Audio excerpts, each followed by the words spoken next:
3 years ago, if you'd asked me to picture my future, I'd have described something straightforward. A wife, a home, children, and eventually a quiet retirement by a lake. Nothing extravagant, just a calm, steady life. I wasn't after wealth or thrills, only contentment. Her name was Emily. We crossed paths at a friend's summer cookout when we were both 26. Her warm smile and the way her eyes lit up when she spoke about wanting a big family drew me in instantly. I fell deeply, and within 2 years, we exchanged vows in an intimate ceremony at her family's cabin by the water. Emily seemed like the embodiment of everything I'd ever wanted: witty, caring, and always able to make the long days at the construction site feel worthwhile with her presence. We weren't wealthy, but I believed we were happy. About a year into our marriage, things began to change. Emily started staying late at work.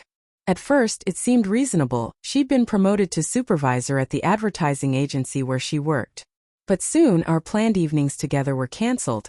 She took frequent work trips for networking, and I noticed she'd changed the passcode on her phone. I pushed my doubts aside, convincing myself I was overthinking things. Around that time, we began trying for a child. She wanted to delay a bit, saying she wasn't quite ready, but occasionally she'd make comments like, "I just want us to be prepared. You know?" I trusted her words and held on to hope. When Emily announced her pregnancy, I was overjoyed. I broke down in tears when she showed me the positive test, and we shared the moment together, laughing and crying. Her parents hosted a lavish dinner to celebrate the news. But something felt wrong. I couldn't shake a nagging unease, though I dismissed it as first-time father jitters. Yet, the discrepancies grew harder to ignore. The timeline of her pregnancy didn't align with when she said she conceived. Our intimacy had dwindled during that period, as she'd grown increasingly distant. Then came the bombshell. A routine prenatal blood test, which I hadn't realized included a paternity check, revealed I wasn't the father. Stunned, I initially assumed it was an error. I went home in a daze, unable to confront Emily immediately. To be certain, I quietly arranged for a private paternity test. For 2 weeks, I lived like a shadow in my own house, masking my turmoil while acting as if everything was normal. When the second test confirmed the truth, not my child, I confronted her that night. She broke down, sobbing, claiming it was a one-time mistake, meaningless, and that she hadn't realized she was pregnant until later. But when I pressed her, the full story unraveled. It wasn't a single lapse but an ongoing affair with a coworker, Mark, who was also married. His wife was unaware of his infidelity. I packed a bag and left that night. To my surprise, Emily's family didn't respond as I'd expected. I thought they'd be outraged at her betrayal, but instead they bombarded me with calls, messages, and even a letter from her mother, all echoing the same sentiment. Family transcends biology, vows are sacred, the child is blameless and needs a father. Her father ambushed me outside my apartment one evening, furious, accusing me of shirking my duties as if Emily's actions were irrelevant.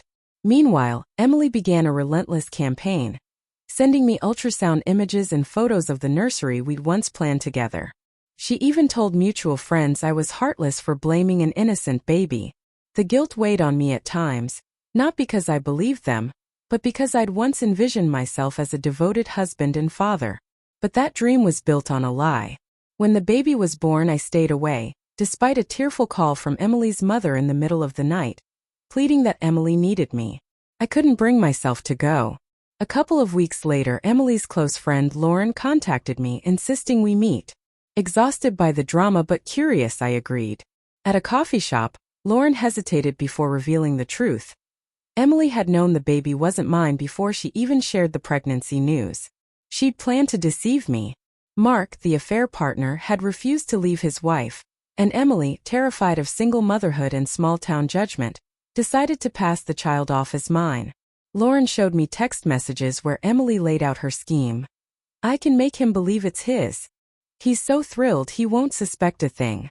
Once the baby's born, it'll be too late." The betrayal wasn't accidental. It was calculated. A deliberate attempt to trap me. After that, I severed all contact.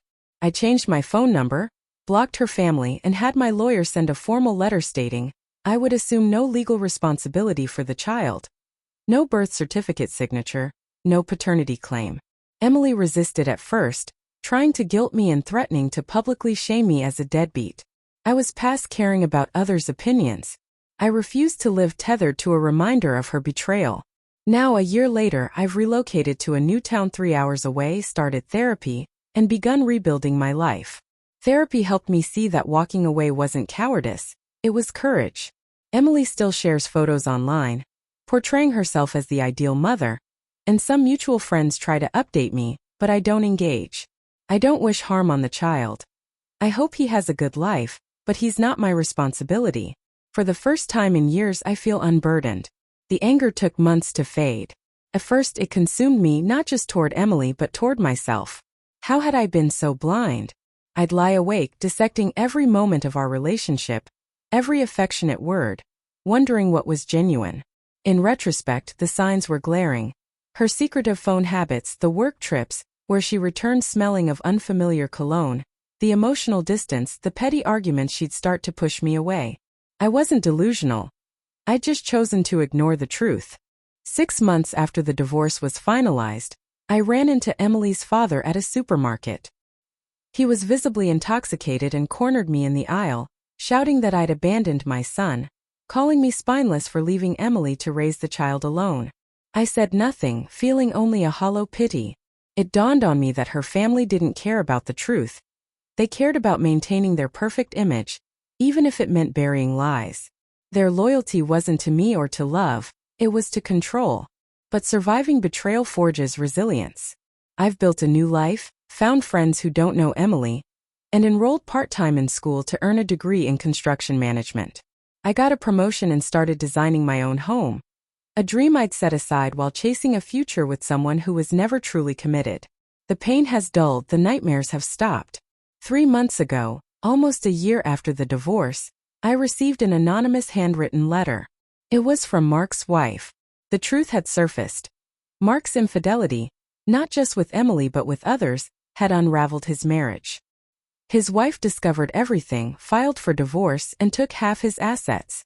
During the process, she learned Mark had secretly ordered a paternity test after Emily's baby was born. The result?